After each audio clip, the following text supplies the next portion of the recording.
Urology വിഭാഗത്തിൽ laser ചികിത്സ പോലുള്ള അത്യാധുനിക ചികിത്സാ രീതികൾ ഉപയോഗിച്ച് ചിലവ് കുറവിലും വേഗത്തിലും സുരക്ഷിതമായും സുഖപ്പെടുത്തുന്നു. ഓപ്പറേഷൻ കഴിഞ്ഞാൽ അന്ന് തന്നെ നിങ്ങൾക്ക് വീട്ടിൽ പോകാം. മിംസ് ഹോസ്പിറ്റൽ, വണ്ടൂർ. നിലമ്പൂർ മൃഗാശുപത്രിക്ക് കീഴിൽ മൊബൈൽ മൃഗസംരക്ഷണ സഹായ യൂണിറ്റ് ഫ്ളാഗ് ഓഫ് ചടങ്ങ് നടത്തി. PV അബ്ദുൽ വഹാബ് MP പ്രാദേശിക വികസന ഫണ്ടിൽ നിന്നും തുകയനുവദിച്ച് വാങ്ങിയ mobile unit MP flag off ചെയ്തു.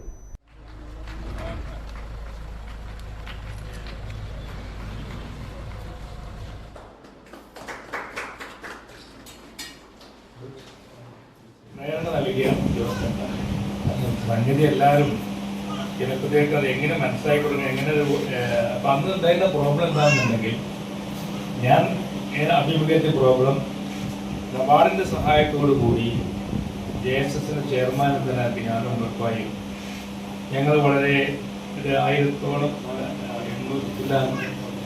ആദിവാസികൾക്ക് അവരുടെ വരുമാനം എങ്ങനെ കൂടുതലാക്കാം, മിനിമം ഒരു കൊല്ലം 1.5 ലക്ഷത്തിലധികം ആകെയല്ല, അവർ നിലവിൽ അവർക്കുള്ള വരുമാനം ഉണ്ടല്ലോ, അവർക്ക് തേനായിട്ടും മറ്റു സൗകര്യങ്ങളായിട്ടും മാങ്ങയായിട്ടും കുറച്ച് വരുമാനമുണ്ട്.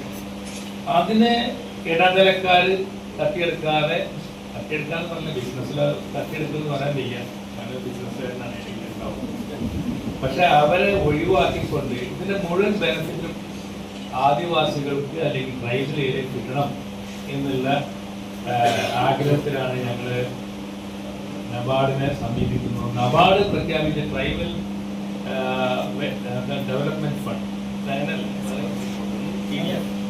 TDF നമ്മുടെ ഭാഗ്യത്തിന് നമ്മുടെ മുഹമ്മദ് റിയാസ് എന്ന മലപ്പുറം ജില്ലാ മാനേജറായതിനു ശേഷം നമുക്ക് ധാരാളം സൗകര്യങ്ങൾ കിട്ടിയിട്ടുണ്ട്. മലയാളിയും കൂടിയാണ്, അതുകൊണ്ട് വേറെ പറഞ്ഞാൽ മനസ്സിലാവും. അപ്പൊ ആ സമയത്ത് അവര് 2 പ്രാവശ്യം 5 കോടി രൂപ അനുവദിച്ചു. 5 കോടി രൂപ അനുവദിച്ച് അതൊക്കെ പൈസയായിട്ടല്ല. വെറ്റിനറി സർവകലാശാലയുടെ ലൈഫ് പദ്ധതിക്ക് കീഴിലുള്ള വിജ്ഞാന വ്യാപന കേന്ദ്രവും ആശുപത്രിയിൽ പ്രവർത്തനം ആരംഭിച്ചു. PV അബ്ദുൽ വഹാബ് MP പദ്ധതികൾ ഉദ്ഘാടനം ചെയ്തു. നിലമ്പൂർ മൃഗാശുപത്രിയിൽ നടന്ന ചടങ്ങിൽ ആര്യടൻ ഷൗക്കത്ത് MLA അധ്യക്ഷത വഹിച്ചു.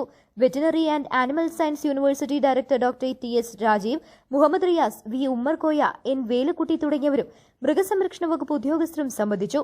ജില്ലാ മൃഗസംരക്ഷണ ഓഫീസർ ഡോക്ടർ സക്കറിയ സാദിഖ് സ്വാഗതവും deputy director doctor Shoukath Ali Vadakkumpadam നന്ദിയും പറഞ്ഞു. News bureau, Nilambur.